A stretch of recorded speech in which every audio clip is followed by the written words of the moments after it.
Testing. Testing.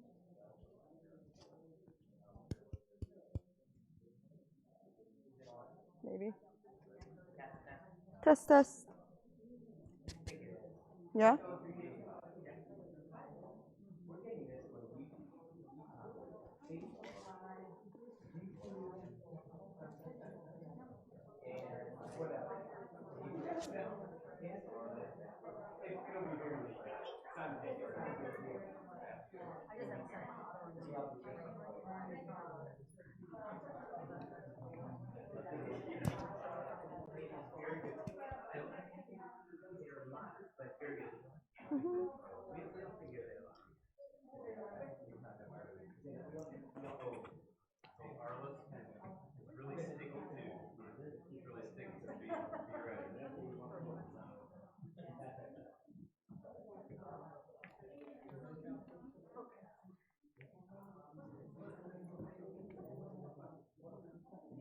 Okay, testing. We good?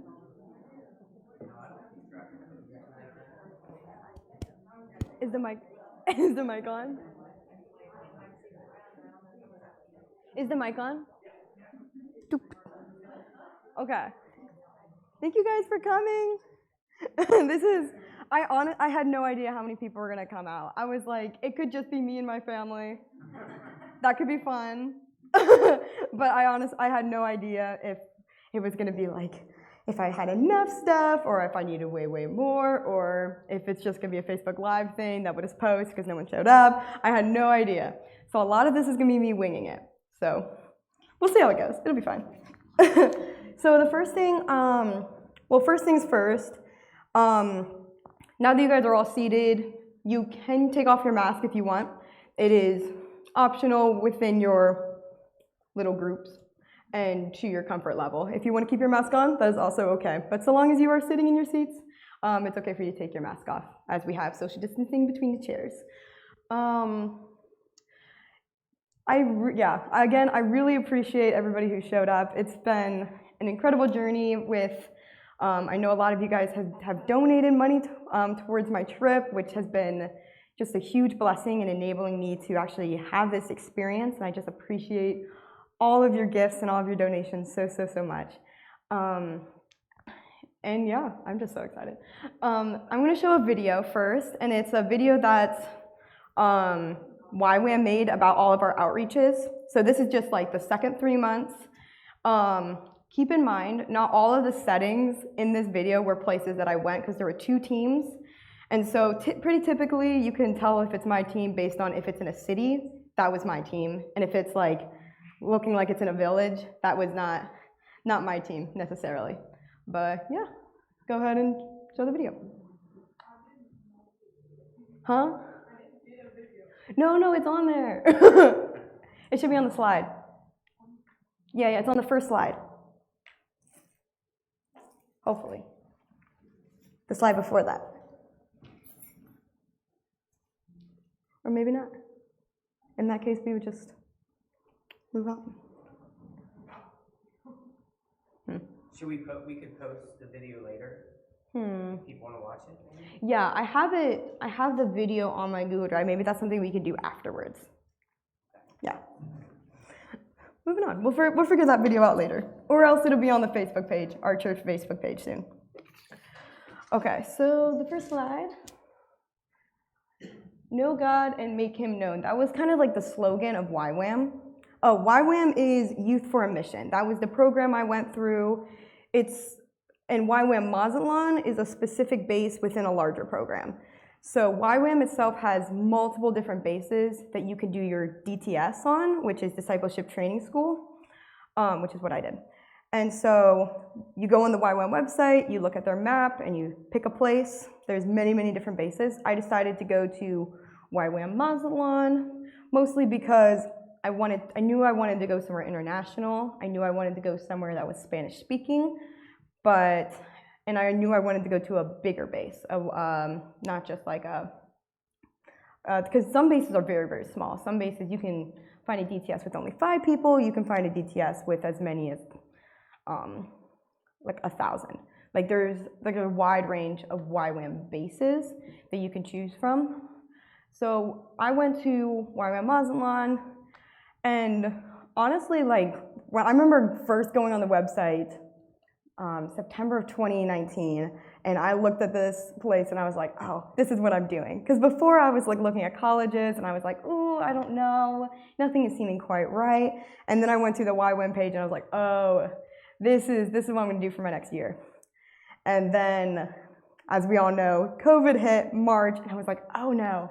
I was like, I guess this wasn't God's plan. I don't know what I'm doing, but it's probably not going to Mexico in a pandemic. That would be crazy. But then things just kind of started to fall into place, and the base decided to open up their September DTS, which was the one I was looking at anyway. And so I was like, I don't have anything else planned. I've already have the money raised. I have the plane tickets booked, so I'll go. And it was crazy. I was stressed. I was like, oh no, what if like nothing's open and it's just a terrible experience because it's not gonna look the same. But I'm glad I went. So arrival day, next slide. That's the view from the roof of this base. Like there's like the ocean and there's palm trees because it's right on the West Coast. Super, super nice place. When I first went to YWAM, I went with mom and dad for a few days before the program started. So that way, mom and dad could kind of see where I was living, and we could all kind of have a vacation together. And I just remember getting off the plane and being like, I'm insane. What am I doing in Mexico for 6 months? But it was super fun, and I got to practice Spanish, and we were eating good food. But turns out the place in Mazatlan where we were was not even like remotely the place where I was gonna be spending most of my time, which is like, well, that's kind of sad. That mom and dad didn't actually get to see where I was spending most of my time as planned, but that's okay. And then finally, it was like the day to go on the base, and so I took a taxi all by myself to the base, and I get there, and they're helping me unload my stuff, and this base is huge, and I feel so lost, but then I started meeting my roommates, and I was making like instant connections, and I was like, oh, and then it was like fine. From that point on, it was okay. And then, so the daily routine there's the first 3 months are called lecture phase. And so every day you wake up, you have breakfast, and then you go to classes or worship or intercession. And each week has a different theme. So themes like hearing the voice of God, God's character and nature, Father, Heart of God, Holy Spirit week, worship and intercession week. Those were all different topics that we had. That was a 12-week period. And that was super, super impactful. Like, just the structure of it was super nice. I'm very much a planner person. I love structure. So having a schedule for every week, and we also have work duties. So I was working as a barista in the cafe, which was super, super, like, it was really nice to be able, I made a lot of connections that way, making people drinks and stuff. And so the next slide, spiritual life. So again, with the daily routine, every Monday we had worship, every Thursday we had intercession, and then throughout class, it's a pretty charismatic program. Like there's a lot of Holy Spirit, speaking in tongues, hearing the voice of God, those were all very commonplace things. Luckily, I had a background in the vineyard, so it wasn't super crazy. I had a friend who came from like a Catholic background, and she was like, it was a lot more culture shock for her than it necessarily was for me, because I was like, I've been to Holy Spirit conferences, I know this stuff. And let me see. Like, I just remember one time, it was probably week 2, week 3 of the program, I was feeling super frustrated because everyone was having these crazy spiritual experiences, and it just like, it was not happening for me, and I was feeling like super frustrated. I was like, how is it that everybody else in this program is getting these experiences? And then also like everyone in my church is getting these experiences, everyone that I've ever met, and I've just I've never, like, this hasn't ever been a thing for me. or a reality. It's always been God using somebody else. I remember sharing that in front of my class. I went up in front of my class and I was like, guys, I am so frustrated right now. I do not know what's going on. And then I had one of my leaders come over and pray for me. And one of the things he said was the quote, "Comparison kills purpose." Turning point. I was like, oh, you mean my relationship with God is not going to look like other people's relationships with God? And that I was hearing God's voice all along. It just wasn't looking like me shaking on the floor. Like it wasn't this huge dramatic moment ever, but that was okay. And what I found was that throughout this whole time, God was doing things in me, but I was like, awesome, I'm so glad you did that in me, God, but I'm still praying for this very specific moment. So I'm just gonna wait. Oh, thank God for working me another time. Okay, I'll put that aside. Okay, now why am I not getting this very specific thing? And like God kept moving, but I kept putting it aside because I wasn't looking for the right thing, or I wasn't seeing what God was doing because I was looking at what God was doing in others. And so I think that was week 3, I want to say, because that was a very much a turning point in my life. Okay, next slide is family. So that was my DTS, most of them at least. We did a photo shoot because one of our friends was one of the people in the DTS, she was a photographer, and so we had a fun photo shoot night with her. So we all dressed up, and yeah. So this community was very much international. We had people from the U.S. Most of us were from the U.S. And then Mexico, Ecuador, Egypt. We had someone from the UK, Canada. One of my leaders was from Brazil, another from Venezuela. And then outside of our DTS, within the other schools and like the staff, we had even more. Some people from Europe, some people, I don't think we had anyone from Asia, but Australia, New Zealand, those sort of places. And so it made for, and then beyond cultural, we just had different backgrounds. So like within the US, some of us were from the city, some of us grew up in small towns, some of us grew up in rural areas, there were a few people who were missionary kids, and that's a whole different experience of its own. Some who gave their lives to Christ the January before and decided to go to a DTS. Some people who grew up in the church and just decided to go just because they didn't want to go to college necessarily.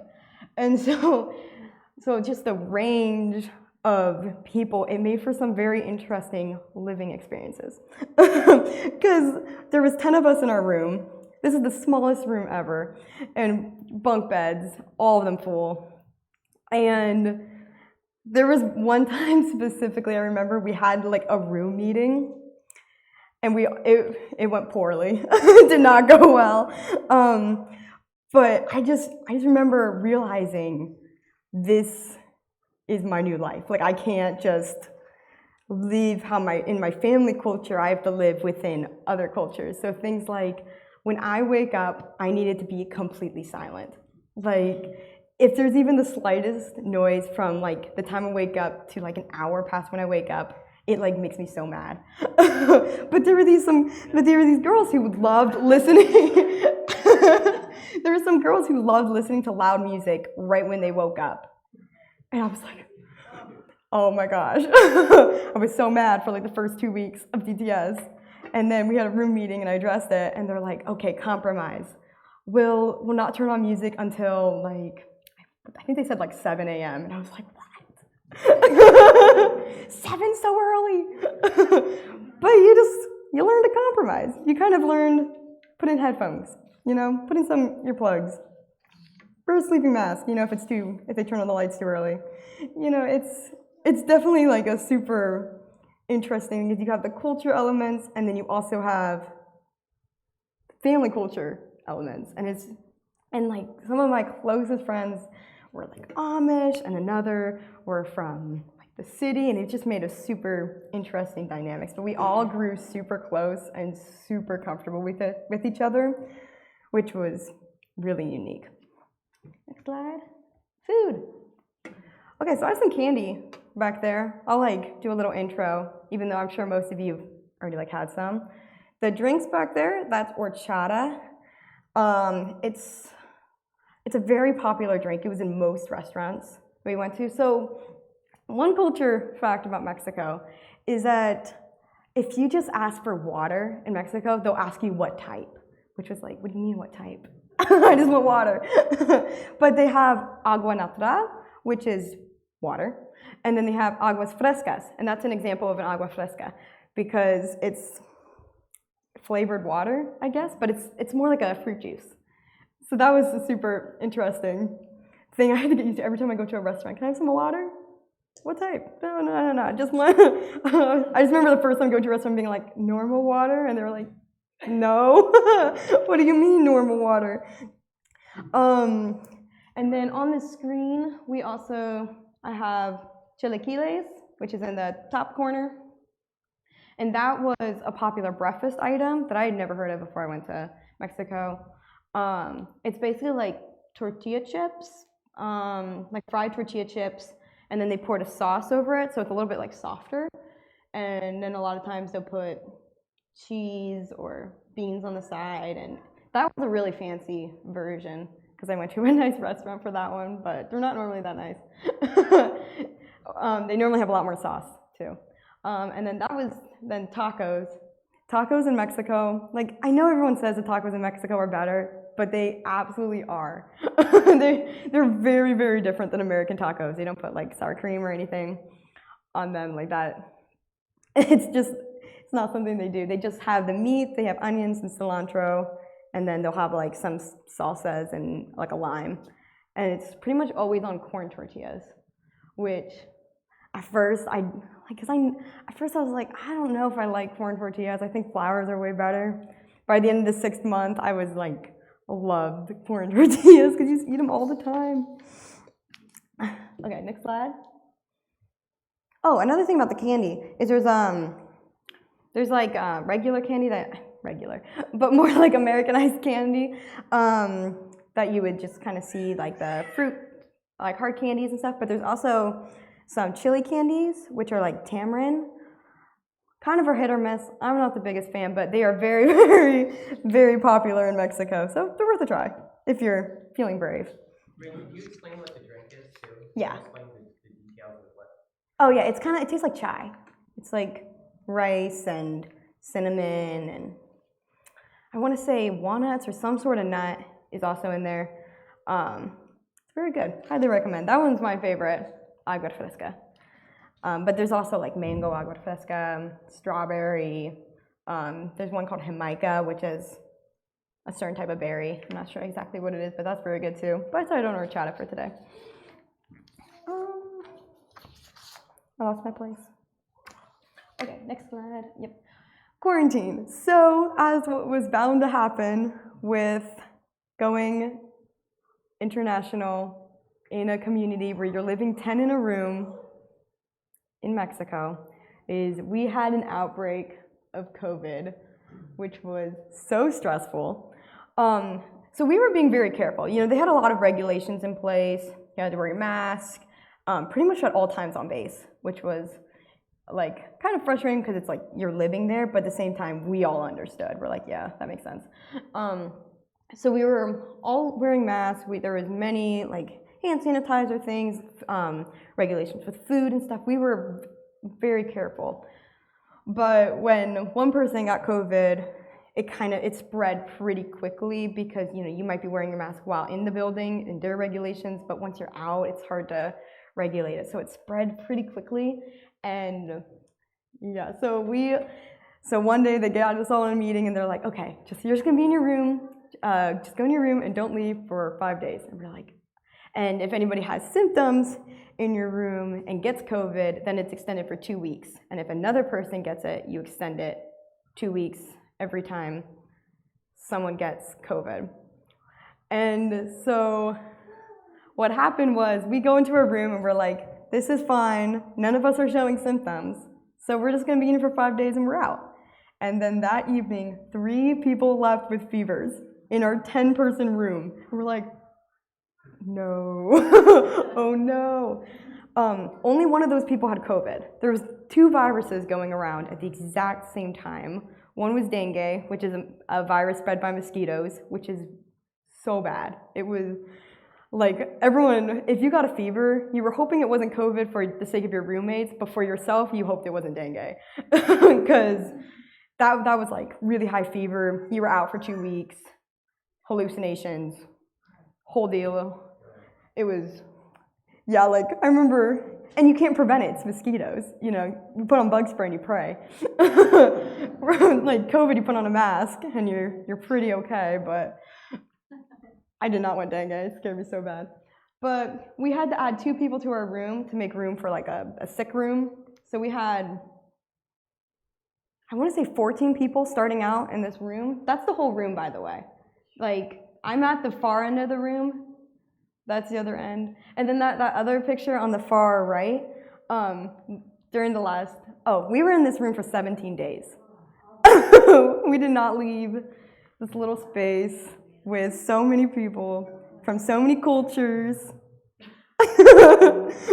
for 10 days, or 17 days. So 2 weeks and then some, because 3 people left that first day with fevers, then the next day we were fine, and then the next day another person left, and then the next day we were fine, and then the next person another day left, another person left with fever, and then there was this whole situation where we had to bring someone else into our room from a different room, and then that person had been exposed, so that extended our stay too.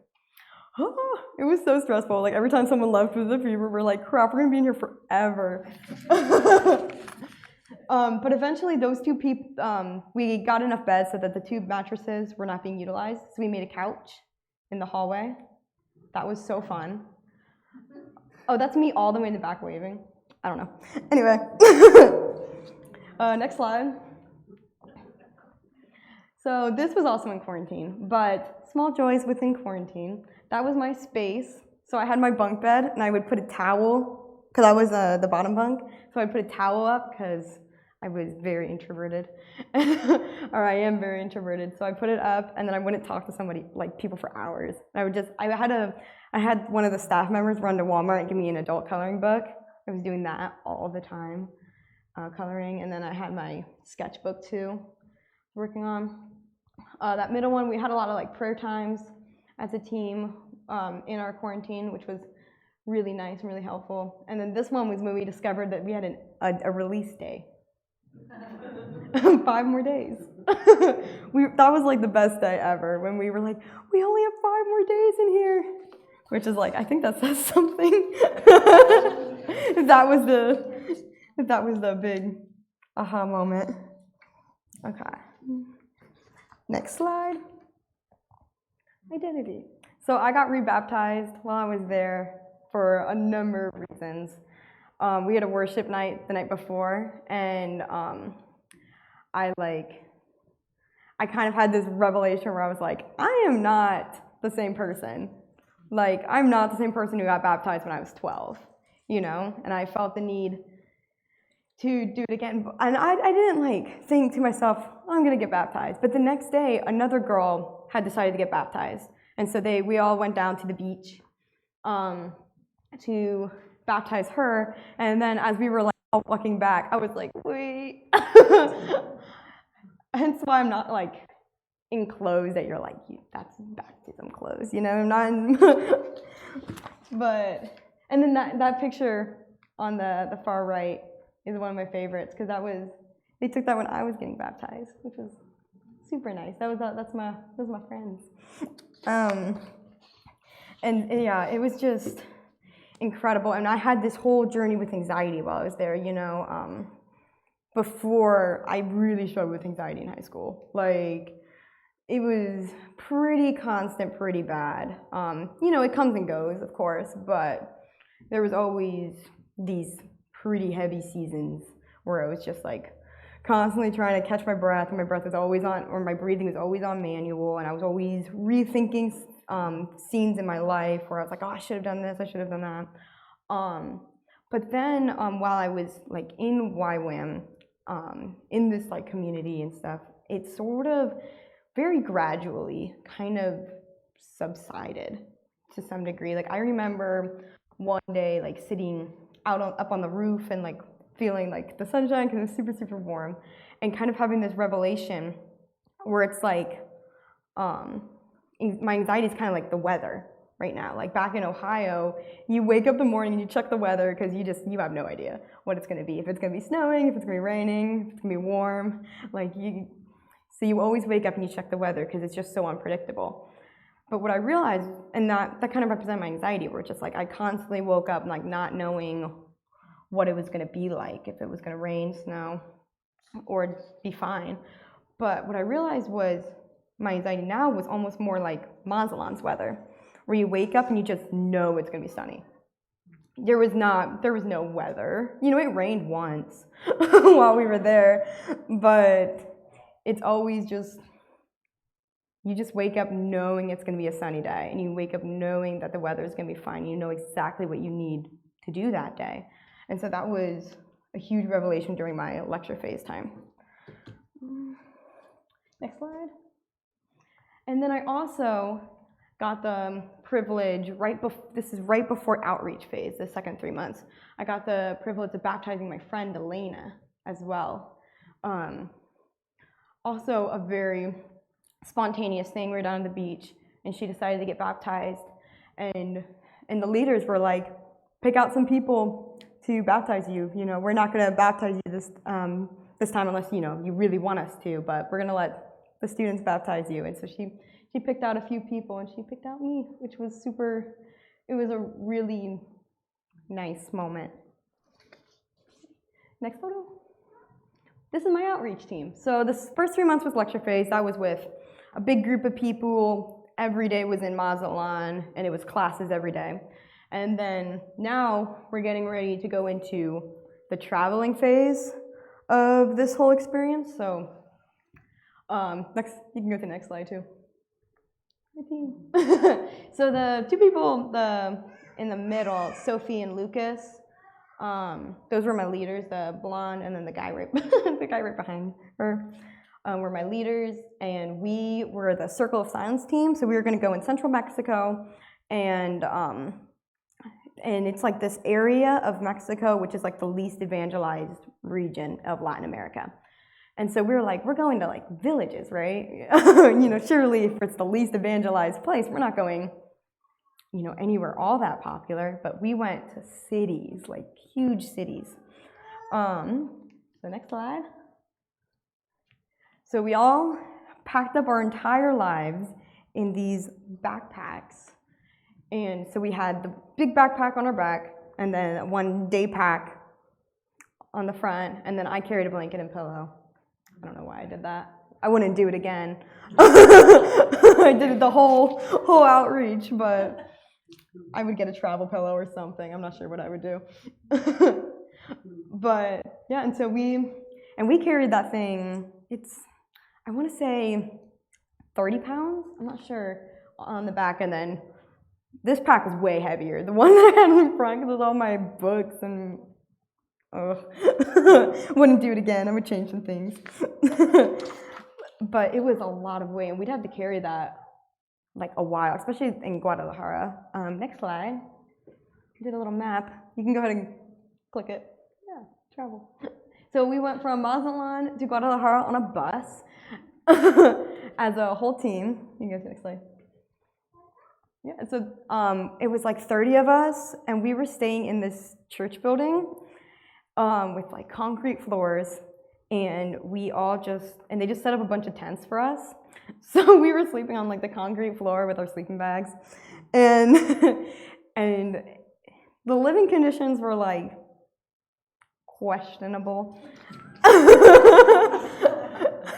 Because you know, you had it was 30 of us, and we were all like crammed in a bunch of tents, and then the one bathroom, like there was like 4 bathrooms, but it was all kind of there was like a system to it where it's like, okay, this one, the toilet works and the shower works, but the sink doesn't. This one, the toilet works and the sink works, so that one's a good one, but there's no shower. That one, only the shower works, and the toilet sometimes. And the other one just doesn't work.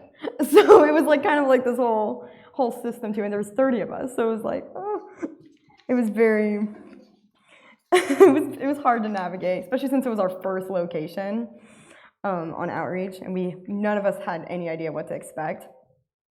So then every day on outreach, it was volunteer work. It was no longer the classes, the catering towards you. It was like you are now missionaries, essentially. Like that was like when you introduce yourself to people, you're like, oh yeah, I'm a missionary here. So we helped out with the church service, and we did like the kids program. It's the one, and then that one was when all 30 of us had to go to Santa Ana, about 20 minutes out of, no, longer than that, probably an hour out of Guadalajara by bus, but 30 of us on a public city bus. So we were all, that poor bus, like we were all so crammed in there, and it was so stressful. Because, we're all thinking quarantine, like, like, this cannot happen again. I will say, though, none of us got sick. Like, none of us got COVID. All 30 of us.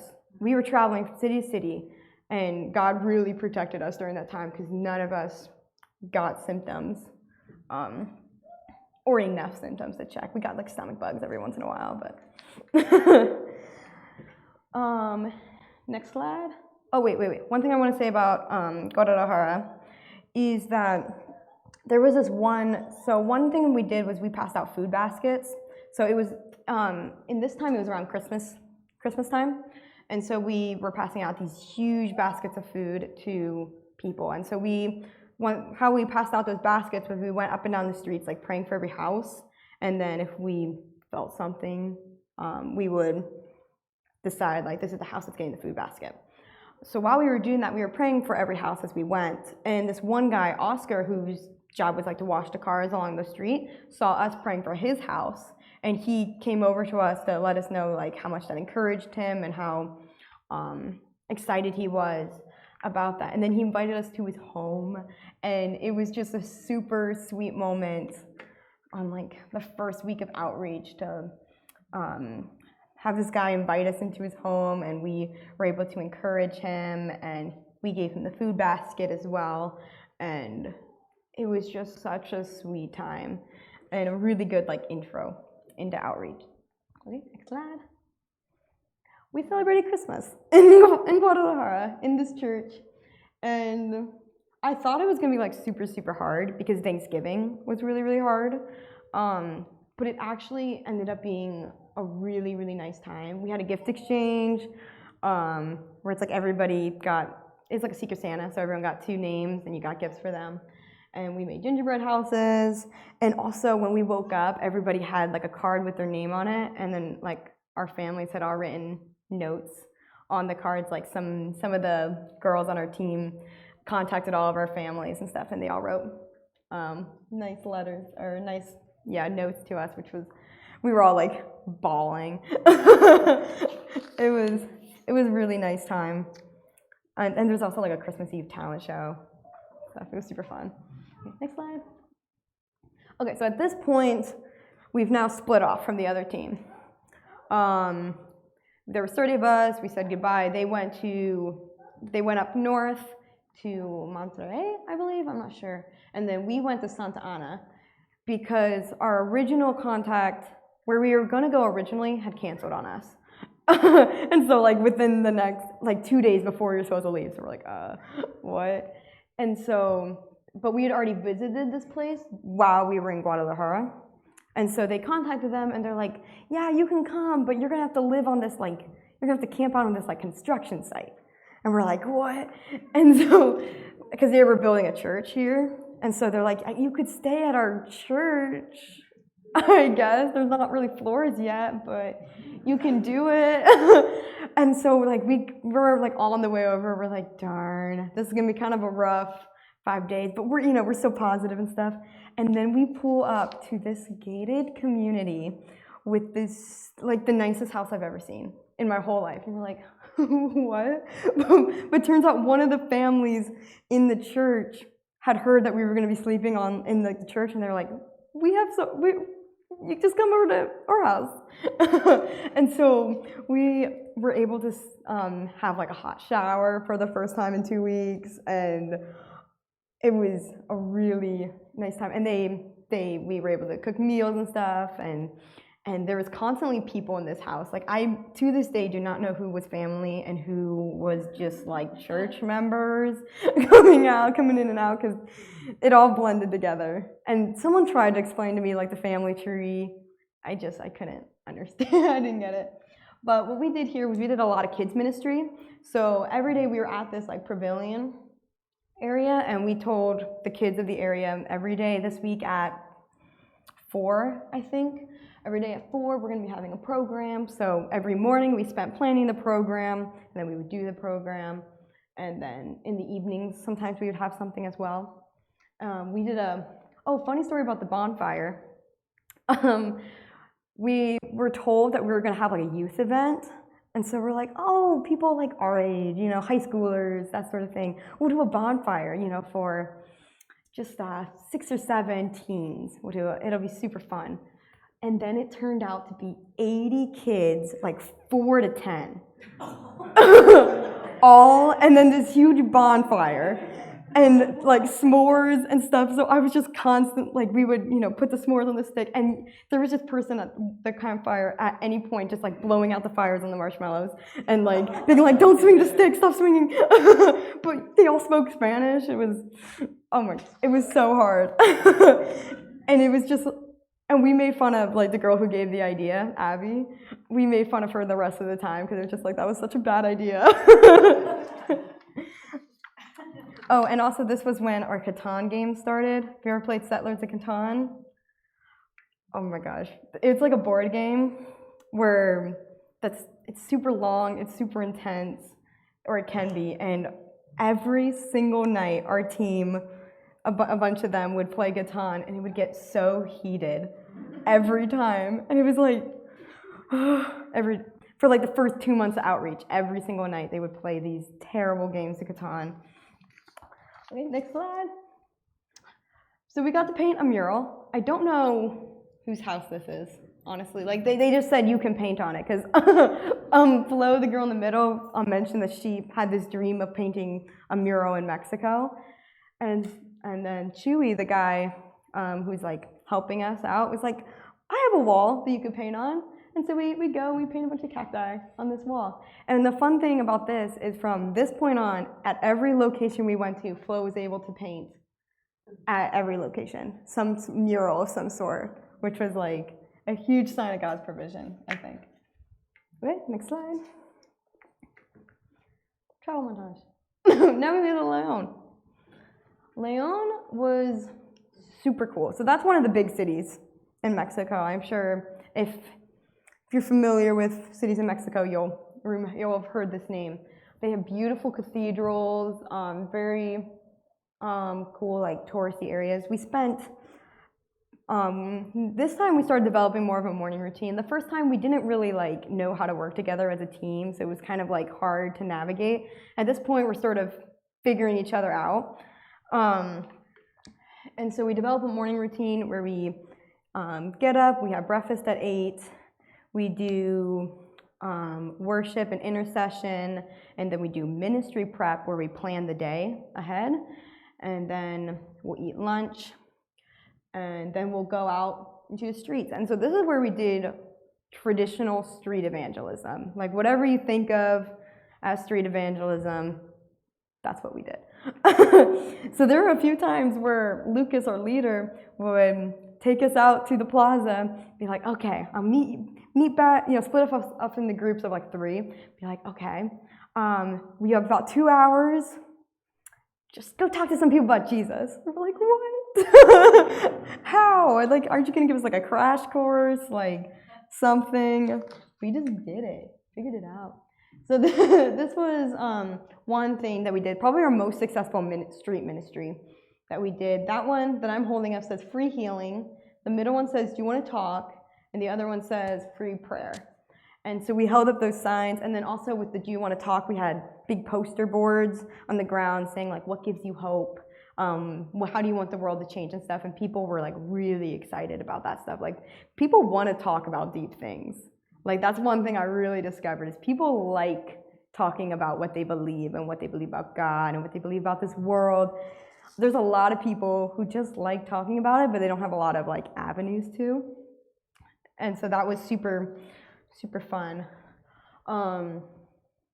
There was one time while I was going with like Erica and Nathaniel, these two people on our team, and we were going out trying to, you know, see where God leads us and stuff. And we came, and I was feeling like anxious. I know what I just said about anxiety, but this day was not it. Because I was worried about the idea of just like approaching somebody and talking about Jesus. Like I was like, I don't know how that's gonna go. You know, I don't know. And then, so what we did was we're like, okay, let's just take a minute and go into this cathedral. One of the girls with us was Catholic, so she kind of like helped us into this cathedral, and like we sat down and we just had like a prayer time, kneeling in front of the beautiful cathedral, and I just kind of like recollected myself in that time. I was like realigned myself, I guess, with like the reasons why I was doing this. Like what is it that I believe? What is it that I want people to see in me? And so then I felt a lot more at peace. And then we leave the cathedral, and I see this like family, like a mom, another lady somehow related to her, and a bunch of kids, all like begging in this little corner. And so Erica and I were like, oh, let's go talk to them. I gave them a little bit of money. I wasn't just like, I'm gonna go there, I'll pray that you get help. I gave her a little bit of money. And then we were just talking to them, and somehow in the conversation it came up that her shoulders and her knees were in a lot of pain. And so I was like, well, I guess I gotta pray for healing now. I was really nervous about it. And then, so the three of us began to pray for her shoulders and knees, and you're like, you know, is it better? No, not really. Okay, we'll pray again. And so we pray again, and it's like, oh, it's a little better. And then we prayed again, it's a little better. And then again, it's just like actually like being able to have full mobility in her shoulders and her knees. And it was like, wait, God can use me?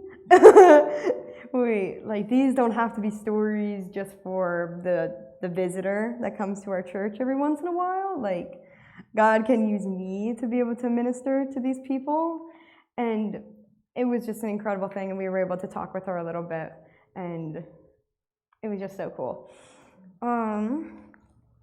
We also, it's not pictured here, but it's on Instagram. If you look at the Circle Science Outreach, we did a flash mob where we choreographed the whole dance and did it in front of that square for so many people. Big anxiety conquering moment for me. I would not have been able to do that senior year of high school. It was like a full-on like, it was called the I Love Jesus dance, if that gives you context. So it's like, I love Jesus. It was like, when they introduced the idea, I was like, no, absolutely not. But it actually ended up being so fun. And then we performed it again at like, when we came back to Mazatlan in front of like the whole base. It was so fun. Okay, next slide. So, cool thing. So we were able to go to this preschool, or it's like a grade school, but it's almost like a homeschool setup in that it's like a homeschool curriculum that they go through, but there's teachers there, and yeah, so it's like a private Christian school, but it's a homeschool thing. I don't know how to describe it, but it was a really like awesome place. It's super small, and so we were able to go there because we were doing like coffee shop ministry, where we sit there and we make a bunch of little art projects, little cards and stuff, and we would leave them, like hide them in places in the coffee shop. And while we were there, Liv decided, or felt that she, I'm trying to think of how to explain. I'm not good at storytelling. Liv decided to go up and give the card that she had made to the person behind her, whoever it would be, or she decided to leave it with the cashier, and then he would give it to whoever's next in line. But then when she was in line, someone came behind her, and she was like, crap, this is gonna be super awkward. And then she turned around and started speaking, and it turns out they spoke English. And so they were talking, and she was mentioning that she was a missionary and a part of a group of us, and they turned out were the principal of this Christian preschool or grade school. And so because of that connection made randomly in a coffee shop in the middle of Leon, we were able to go to the school every day for an entire school week, for a full school day, and we taught the classes, we taught them a little bit of English, and that girl face painted all of my face and all of my arms. It was super, super fun, and that was a really cool, we made a lot of really awesome connections there.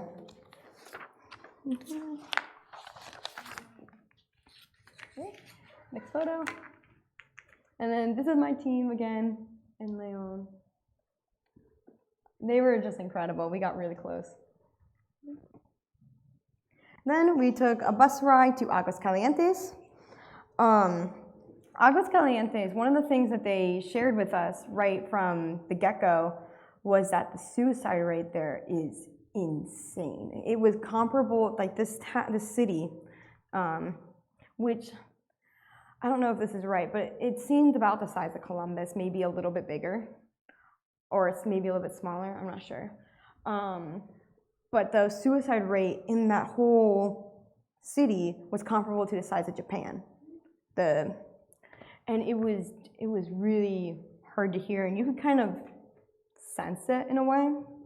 It was kind of like a cloud over the place. So yeah, and then also that was the first place where we went to a house and we just like didn't have water. So we ended up having to move, but for a few days we just had like these buckets that we would just, every time you needed to do anything with water, you would just fill a bucket and do their dishes, buckets,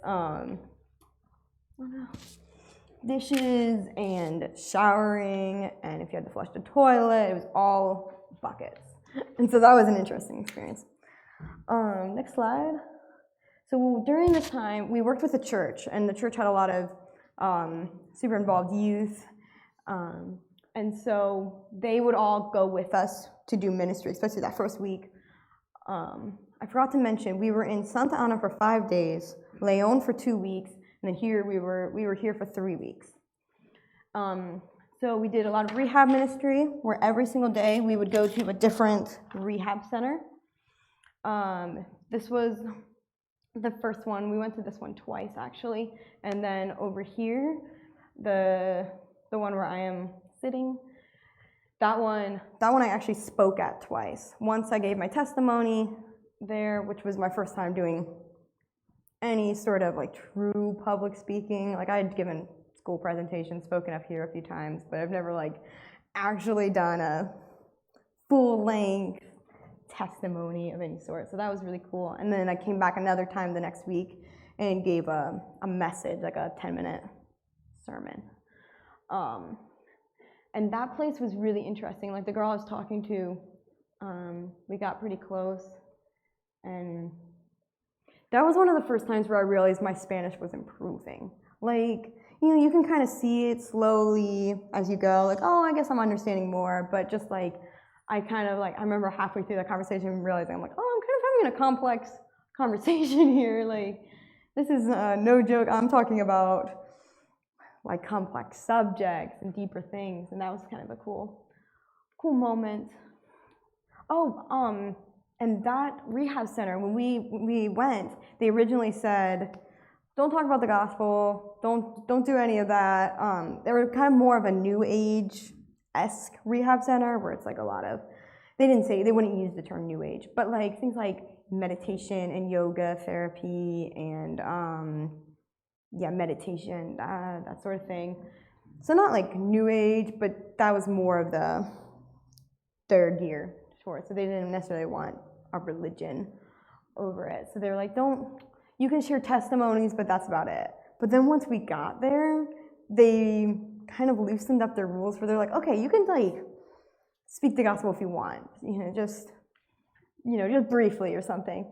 And we are actually something of 30 people from that rehab center out of 60, 70 people in that rehab center gave their lives to Christ that day, which was like, what?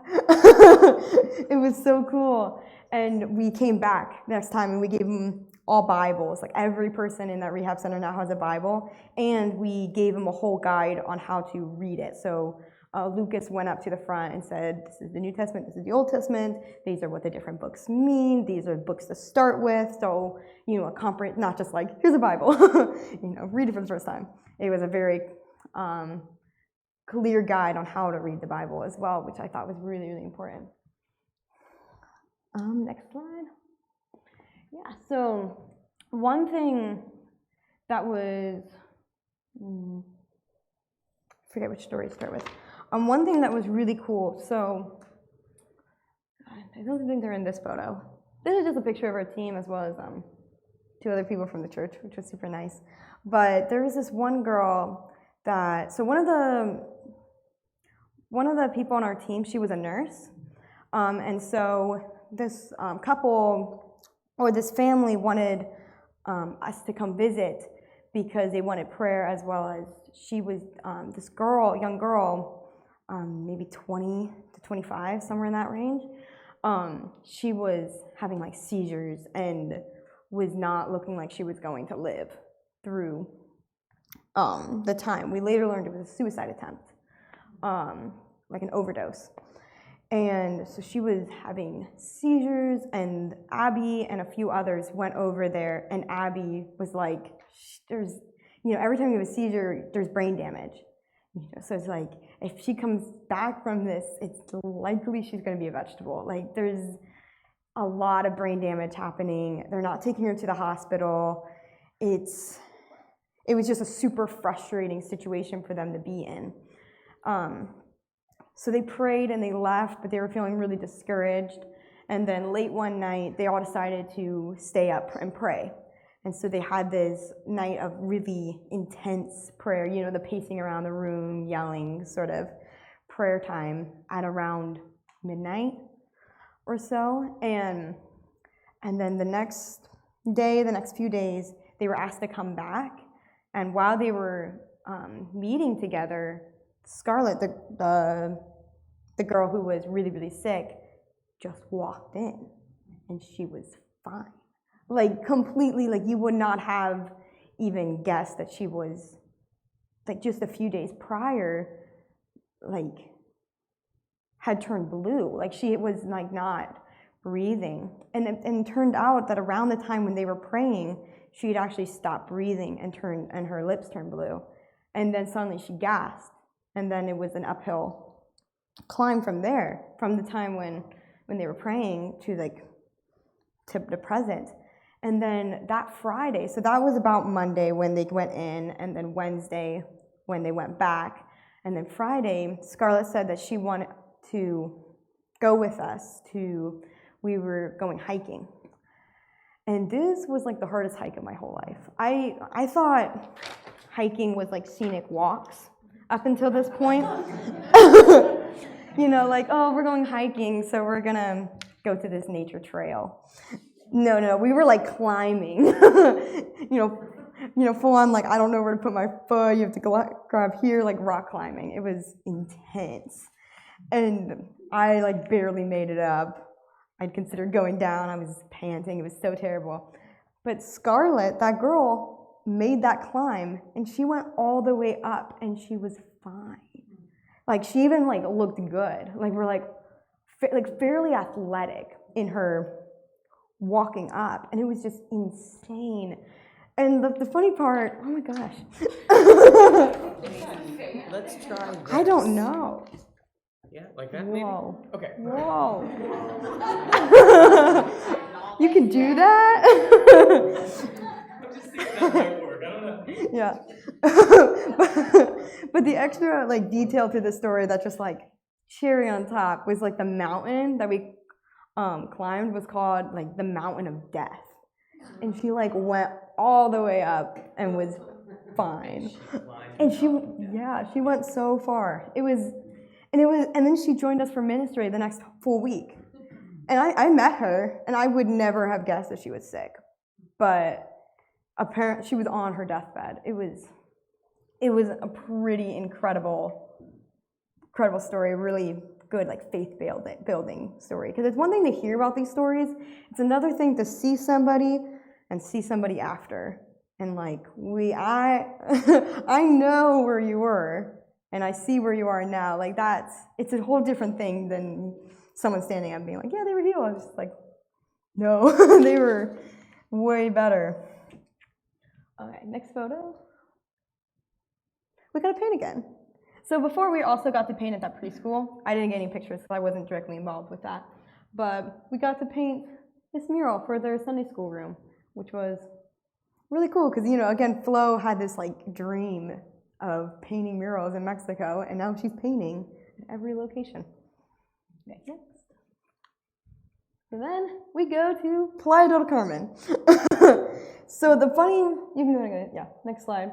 The funny thing about this, so we still had about a month left of outreach. And we were coming up on our second week in Aguas Calientes out of 3. And then we had 2 contacts that we were going to go to, or 2 places that we were going to go to, and both of them canceled. And we're like, we have a month. We can't just, we can't stay here necessarily. We don't have a place. The church we're working with is only planned for us to stay. And Abby came up to the leaders and was like, this is going to sound kind of crazy, but when my family was on vacation in Cancun, a few years back, we met this guy selling, what are they called, like timeshares? Yeah. We met this guy selling timeshares. He was planning a church. And we've been friends ever since. We've kept contact with him, our whole family. My brothers went to visit him, and he's in Playa del Carmen, which is about an hour out. Maybe we could go there. Who knows? This guy selling timeshares. and so I contacted him, and he was like, yes, please come. I've been praying for help because he's planting this church, and with the pandemic and Corona, they had to shut down the church briefly, and now they're trying to build it back up and it's a very small church. They're trying to build a congregation. So they're like, yes, I need help. I've been praying for God to bring me something. And so we're like, sign up, good enough for me. So we flew all the way down to Playa del Carmen, which is, about an hour out from Cancun, and super warm. Like, it had been cold pretty much this whole time. Not freezing, not Ohio winter, but, we had to wear jackets and stuff. And then we get down here and we're sweating. It is so very hot. And so we didn't know what to expect because now we're in a touristy area. Playa del Carmen, it's no Cancun. Cancun has like the luxury to it. Playa del Carmen is more of, it's still a very touristy place, but it doesn't have that luxury element, if that makes sense. It's more like spring break. And so we did like the same ministries that we did in León in the plaza, and they just were not working. Like, every ministry attempt that we did that worked really well before, like, something wasn't working. Like, we went to a park to do kids ministry, brought a bunch of like hula hoops and jump ropes and paint and stuff. We go, and it's just like nothing. Like, we're like coloring with chalk all by ourselves because like nobody's showing up. And then we did the thing with the signs, the same signs, and then it rained, so all of our signs were all soggy. And it was so sad. We're like, wait, what was happening? What are we doing? And so then we started to do more church-focused activities, more so things like interceding with the church to encourage the church, or like praying with the church, and doing worship nights. We held a conference for the church, like a 3-day conference. That's where I gave my first like full-length sermon, which was like which was crazy. And so we did more of that sort of ministry because the tourists didn't really want to hear about Jesus on their spring break vacation, which I guess, I don't know. It was hard. That one picture up there, we had a car that fit 7 people. There was 14 of us. So we would order one taxi for 3 people, and then we'd have 2 people in the front, and then we'd have 4 people in the middle, and then 2 people on their laps, and then in the trunk we would have 4 people. And that's how we got around every single day. And so that was those down there. Those are the parks we went to, and then that is Flo and Carol speaking, and then those are crickets. I didn't eat them, but they were served to us. I didn't have the guts. When I was a preteen, I always thought I would have the guts. I told myself, I was like, if I'm presented with the opportunity to eat crickets, I definitely would. Nothing scares me. I couldn't. One thing we did during this time was we did a Holy Spirit all-nighter, which was one of the ideas of one of the girls in our team. And so after the conference, from 12 to 6 a.m., we spent that whole time, we did worship, listening to God's voice activities. Our leaders washed our feet, and we did oil anointing, which wasn't the thing that Dad did this morning where it's you take a little roller, you put it on your head. It was a full glass, cup and a half probably measuring of oil, just they took the bottle and they just went chug, chug, chug, chug, and just all over your hair, and all of us are oily, and you can't, and it was an Airbnb, so we had to clean it all. It was good though, symbolically and spiritually, it was all good, but the next morning was not as fun. Okay, next slide. So we also had some free days, which was fun, about once a week. We weren't always doing ministry super hard, so especially in Playa del Carmen, they had a lot of cenotes, so we got the opportunity to go to 2 of those, which was so pretty, super fun. I also got to see some of the Mayan ruins, which was kind of a dream of mine. It was one of those dreams I never actually thought, I was that'd be super cool if I could do that, but I don't think I'm ever going to be able to. And then I got to go. We also went paintballing. I lasted about 2 rounds before I'm I'm out. It's stressing me out. I'm not built for war. I'm a pacifist. Can't do this. And then we went 3 days paintballing. Three separate occasions, and I only went 2 rounds. So it was just me sitting in the lobby area.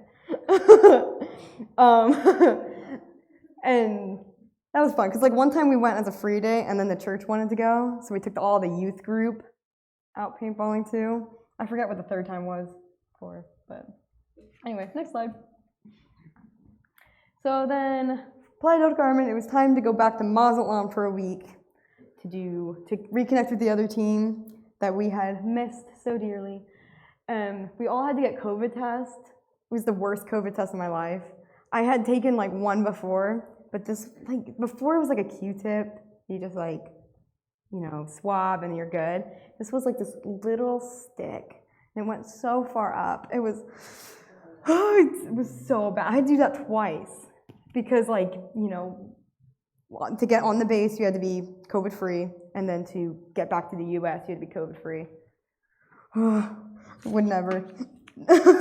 Hope that it's over now that I have the first dose of the vaccination. I'm hoping that my days of COVID testing are over, but we'll see. So this is all of us in the Mazatlan airport right after we all got negative results, which was super, super exciting. It was a really good moment. Next slide. So then we got to reconnect with the other team, and hear all of their stories. I got to go out to dinner with some of the people who I had missed. And it was this really weird week where it was you're so happy to be reunited with this team, but you're also very aware that you're leaving. so soon. And so it was just a really good time of like sharing stories, and they gave us some like tips on how to go home and stuff, because you know you're in this like enclosed environment and now you're like in the real world. And yeah, next slide. Then we graduated and it was a super nice day. It was awesome.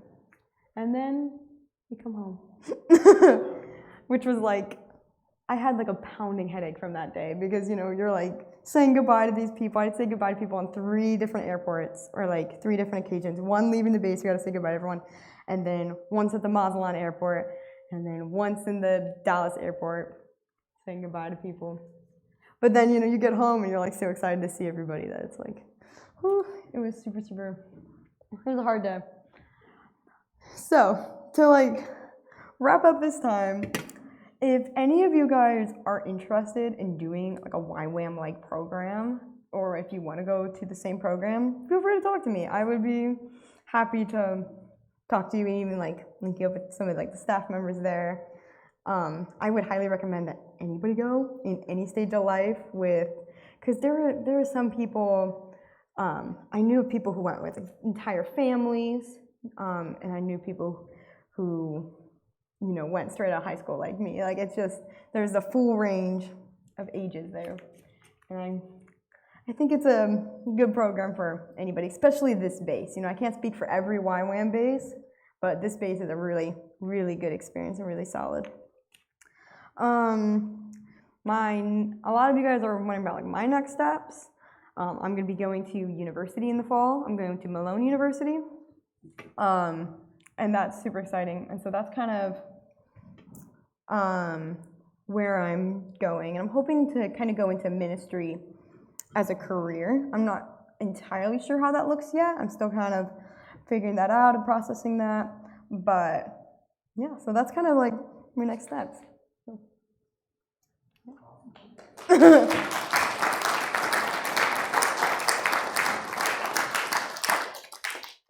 So if you guys have any questions, maybe you can just come directly, just linger longer, spend some time with Bryn, because I know it's after 7, you know, we said it's going to be from 6 to 7. So if you have questions, talk to Bryn, and still there's plenty of candy.